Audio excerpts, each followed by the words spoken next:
major stories coming out of Washington today, 6 months to the day that President Trump took office.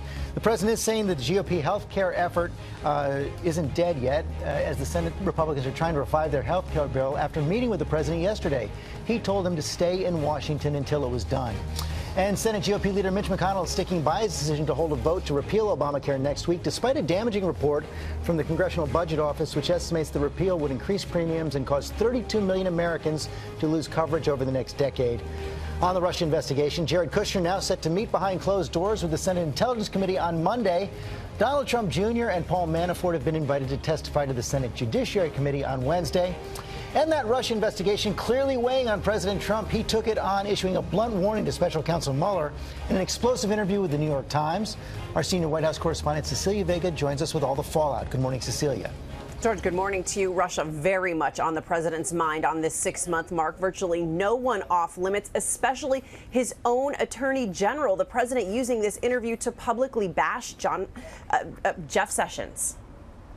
President Trump lashing out in that bombshell interview, telling the New York Times he never would have picked Jeff Sessions for Attorney General if he knew Sessions would recuse himself from the Russia probe. Sessions should have never recused himself. And if he was going to recuse himself, he should have told me before he took the job, and I would have picked somebody else. It's been more than 4 months since that surprise recusal announcement. Therefore, I have recused myself. But the president is still fuming. How do you take a job and then recuse yourself? If he would have recused himself before the job, I would have said, thanks, Jeff, but I can't, I'm not going to take you. It's extremely unfair, and that's a mild word, to the president. The president also fixating his ire on James Comey, the former FBI director fired over the Russia probe, saying Comey's recent Capitol Hill testimony was, quote, loaded up with lies. And then this, he accused Comey of leveraging an alleged dossier of incriminating information about the president in an attempt to keep his job. That dossier, which President Trump previously called totally made-up facts by sleazebag political operatives, was compiled by a former British spy who supposedly used anonymous sources deep in the Kremlin. The president telling the Times, quote, in my opinion, he shared it so that I would think he had it out there. The hits didn't end there. The president calling into question the integrity of the man spearheading the independent investigation into Russian election meddling and Moscow's possible ties to the Trump campaign. President Trump saying special counsel Robert Mueller's office is rife with conflicts of interest.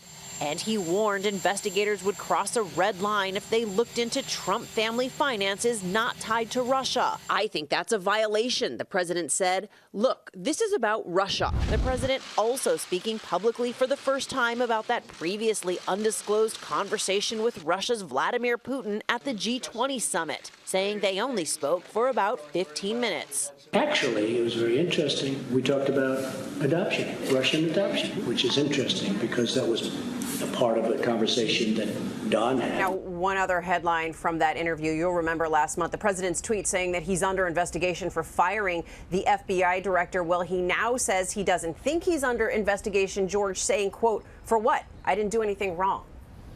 One of many headlines there. Cecilia, thanks very much. Let's talk more about this now from our chief legal analyst, Dan Abrams, also senior justice correspondent, Pierre Thomas. Dan, let me begin with you. I don't want to put up a tweet. There's a lot of reaction to this. Extraordinary interview in so many ways. Preet Bharara, the U.S. attorney who President Trump fired, said in his tweet, the president today effectively asked Sessions for his resignation. Will he resign or insist on being fired in any other world, any other president, any other attorney general? The resignation would come in. And I think that it likely will in the days and weeks to come. Look, regardless of what you think about Jeff Sessions or James Comey or Robert Mueller, this is stunning. If you care about law enforcement and the official positions that they hold, this feels like a troubling effort to undermine their independence.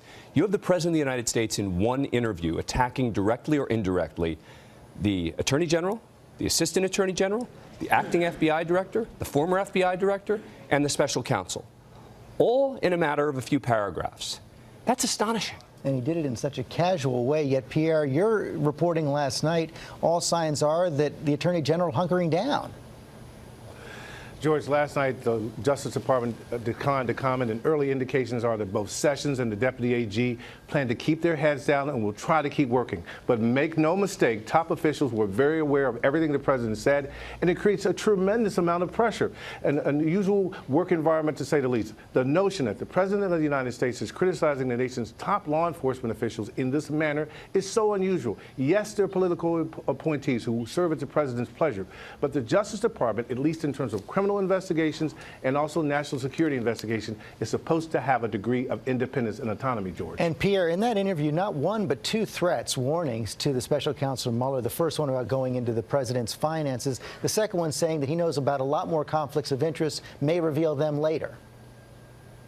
Well, George, the special counsel declined to comment last night, and so far, Mueller has largely ignored complaints from President Trump. But let me tell you this. Sources I'm talking to say the notion that the president is saying that something should not be investigated is likely to increase pressure on Mueller to do just that, look into it. And Dan Abrams, the president in that interview, not ruling out firing Mueller. Look, I think within 100 days, the president is going to fire Robert Mueller. He can't fire him himself. Extraordinary. But everything is extraordinary. I mean, the comments we're talking about are extraordinary. And while the president can't fire him himself, he can certainly order someone else to end up firing him from the Justice Department. These are not the comments that you make when you are expecting this to be a long and difficult investigation. Now, this doesn't mean that the president committed a crime. Let me be clear. It's not to say that the president committed a crime and therefore he's going to fire Robert Mueller. I just think the comments that he's making are making it clear he's had enough of this investigation. One more quick point on this. The person who would have to carry out the firing is actually the Deputy AG, Rod Rosenstein, who the president criticized. Right, but then you go to the person below. So if Rod Rosenstein quits or gets fired, you go to the person below him. This is what happened with Nixon. Saturday Night Massacre. Dan Abrams, Pierre Thomas, thanks very much.